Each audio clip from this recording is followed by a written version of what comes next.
লোকসভা নির্বাচনের রেকর্ড ভোটে জয়ের পর রাজনীতি থেকে সাময়িক বিরতি নিচ্ছেন তৃণমূলের সর্বভারতীয় সাধারণ সম্পাদক অভিষেক বন্দ্যোপাধ্যায়। চিকিৎসার কারণেই ছোট বিরতি বলেই জানিয়েছেন তিনি। তীব্র দাবদাহের জন্য স্কুলের পঠন পাঠনের সময়সূচি পরিবর্তনের নির্দেশিকা শিক্ষা দপ্তরের। আঞ্চলিক আবহাওয়া অনুযায়ী পঠন পাঠনের সময়সীমা নির্ধারণ করতে পারবে স্কুলগুলি চাইলে তারা নিজেদের মতো সময় বদল করে নিতে পারবে। মানিকতলা উপনির্বাচনে তৃণমূলের প্রার্থী সুপ্তি পাণ্ডে মানিকতলা নিয়ে বুধবার বিধায়ক পরেশ পালের বাড়িতে কোর কমিটির বৈঠকে ছিলেন প্রার্থী সুপ্তি পাণ্ডে, কুণাল ঘোষ, অতীন ঘোষ, স্বপন সমাদ্দার এবং কাউন্সিলর অনিন্দ রাউত। মানিকতলা বিধানসভা উপনির্বাচনে তৃণমূল কংগ্রেস প্রার্থী সুপ্তি পাণ্ডের সমর্থনে দেওয়াল লিখন ও প্রচার শুরু। উল্টোডাঙ্গায় মুচিবাজার হরিশ নিয়োগের রোডে দেওয়াল লিখলেন 14 নম্বর ওয়ার্ডের কাউন্সিলর অমল চক্রবর্তী। কান্দির হাটপাড়ার এক মহিলার হারিয়ে যাওয়া সোনার গয়না সহ নগদ টাকা ফিরিয়ে দিল অটো চালক আকবর শেখ এবং বহরমপুর সদর ট্রাফিক পুলিশ। 5 ভরি সোনার গয়না সহ 4000 নগদ টাকা ফেরত পেয়ে অটো চালক ও ট্রাফিক পুলিশকে ধন্যবাদ জানান মহিলা। জামাই ষষ্ঠী বাজার করতে গিয়ে মৃত্যু যুবকের। বাড়িতে দিদি জামাইবাবু আসবে সেই আনন্দে বুধবার সকালে বাজার করতে গিয়ে লরির ধাক্কায় মৃত্যু হল যুবকের। ঘটনাটি ঘটেছে হুগলির গোঘাটের বেঙ্গাই এলাকায়। ঘাতক লরিটিকে আটক করেছে পুলিশ। বুধবার উত্তর হাওড়ার একটি গেস্ট হাউস থেকে যুবকের ঝুলন্ত দেহ উদ্ধার করে পুলিশ। মৃত যুবকের নাম অমিত কুমার দাস। অস্বাভাবিক মৃত্যুর মামলা করে তদন্ত শুরু পুলিশের। আত্মহত্যা নাকি অন্য কোনো কারণ খতিয়ে দেখছে হাওড়া পুলিশ। রায়গঞ্জে লরি ও চারচাকা গাড়ির মুখোমুখি সংঘর্ষে মৃত্যু হল একজনের।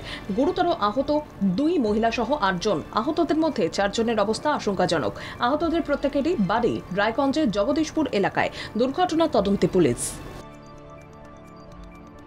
প্রবল বৃষ্টিতে ক্ষতিগ্রস্ত ডুয়ার্সের মেটেলির আইভিল চা বাগানের 5টি শ্রমিক আবাস। ব্লক প্রশাসন ক্ষতিগ্রস্ত ব্যক্তিদের ত্রাণ সামগ্রী দেওয়ার পাশাপাশি চা বাগানের তরফে ক্ষতিগ্রস্ত ঘরগুলি মেরামত করে দেওয়ার ব্যবস্থা করা হয়েছে। এখনই দক্ষিণবঙ্গে মৌসুমী বায়ুর প্রবেশের সম্ভাবনা কম। 31শে মে থেকে একই জায়গায় মৌসুমী অক্ষরেখা। ফলে দক্ষিণবঙ্গে এখনই রেহাই মিলবে না গরম থেকে। কিছু জেলায় তাপপ্রবাহের সতর্কতা। তবে ভারী থেকে অতি ভারী বৃষ্টিতে ভিজবে উত্তরবঙ্গ। শেষ হয়েছে 18তম লোকসভা নির্বাচন। ইতিমধ্যেই সরকার গঠন প্রক্রিয়াও সমাপ্ত হয়েছে। বুধবার আনুষ্ঠানিকভাবে মন্ত্রী কিরণ রিজিজু জানান, প্রথম লোকসভা অধিবেশন হতে চলেছে আগামী 24শে জুন আর রাজ্য অধিবেশন হবে আগামী 27শে জুন। এই অধিবেশন চলবে 3রা জুন পর্যন্ত। জম্মু ও কাশ্মীরে তীর্থযাত্রীদের মৃত্যুর ঘটনায় ঘা এখনও দগদগে। 3 দিন যেতে না যেতেই আবার উত্তপ্ত জম্মু কাশ্মীর। জম্মু কাশ্মীরের কাঠুয়া জেলায় গ্রামে ঢুকে গুলি চালায় জঙ্গিরা। এই ঘটনায় আহত হয়েছেন 3 জন। একই সঙ্গে নিরাপত্তা বাহিনীর হাতে নিকেশ হয়েছে এক সন্ত্রাসবাদী। ফের উত্তপ্ত ভূস্বর্গ। জম্মুতে তীর্থযাত্রীদের বাসে হামলার দায় স্বীকার করে নিয়েছে লস্কর ই তৈবার জঙ্গি সংগঠন।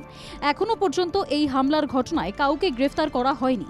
জঙ্গিদের মধ্যে একজন জঙ্গির ছবি প্রকাশ্যে এনেছে পুলিশ। সেই জঙ্গিকে খুঁজে এনে দিতে পারলেই পাওয়া যাবে 20 লক্ষ টাকার আর্থিক পুরস্কার। আগামী 30শে জুন দেশে সেনাপ্রধানের পদে আসতে চলেছেন নতুন সেনাপ্রধান। চলতি মাসে 30শে জুন মেয়াদ শেষ হচ্ছে দেশের chief of army staff general Manoj পাণ্ডের। মনোজ পাণ্ডের পর এই পদে বসতে চলেছেন লেফটেন্যান্ট জেনারেল উপেন্দ্র দ্বিবেদী। ফের মর্মান্তিক দুর্ঘটনা উত্তরপ্রদেশে। বালি বোঝাই লরি উল্টে প্রাণ গেছে একই পরিবারের 8 জন সদস্যের। গুরুতরভাবে জখম আরও একজন। এই মর্মান্তিক দুর্ঘটনাটি ঘটেছে উত্তরপ্রদেশের হারদইতে। মৃতদের মধ্যে রয়েছেন 4 জন শিশু। ইতিমধ্যেই ওই লরির চালককে আটক করেছে পুলিশ। উত্তরাখণ্ডে ভয়াবহ পথ দুর্ঘটনা। এক যাত্রী বোঝাই বাস হঠাৎ করেই নিয়ন্ত্রণ হারিয়ে গভীর খাদে পড়ে যায়।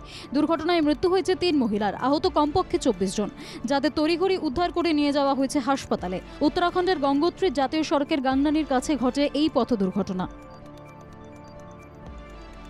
রণবীর ও আলিয়ার চোখের মনি তাদের কিউট মেয়ে রাহা। নেটিজেনরা রাহাকে একবার দেখার জন্য অপেক্ষায় থাকেন। একটু বড় হওয়ার পর থেকেই সকলের সামনে নিয়ে আসছেন রণবীর ও আলিয়া। এবার ভিডিওতে দেখা গেল এক পোষ্যকে দেখে গাড়ি থেকে মুখ বাড়ালো রাহা। কয়েক মাস হয়েছে বিয়ে হয়েছে কাঞ্চন আর শ্রীময়ীর। বুধবার জামাই ষষ্ঠী উপলক্ষে জামাইকে জামাই আদর করতে দেখা গেল শ্রীময়ীর মাকে। শাশুড়ির হাতের রান্না কবজি ডুবিয়ে খেলেন কাঞ্চন মল্লিক। জামাই ষষ্ঠীর এই গরমকে উপেক্ষা করে সুইমিং পুলে টলিপাড়ার 2 নবদম্পতিকে দেখা গেল একসঙ্গে। কাতারের কাছে 2-1 গোলে ভারত হেরে যাওয়ায় বিশ্বকাপের যোগ্যতা অর্জন পর্বের তৃতীয় রাউন্ডে পৌঁছানো সম্ভব হল না ভারতের পক্ষে। জঘন্য রেফারিং এবং বিতর্কিত গোলের সিদ্ধান্ত নিয়ে ফুটছে ভারতীয় ফুটবল ফেডারেশন। এর শেষ দেখে ছাড়বেন বলে জানিয়েছেন ফেডারেশন সভাপতি কল্যাণ চৌবে।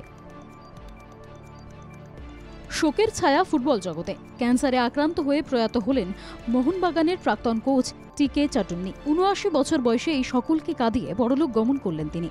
ক্যান্সারের কারণে দীর্ঘদিন ধরেই অসুস্থ ছিলেন। কোচির এক হাসপাতালে শেষ নিঃশ্বাস ত্যাগ করেন তিনি।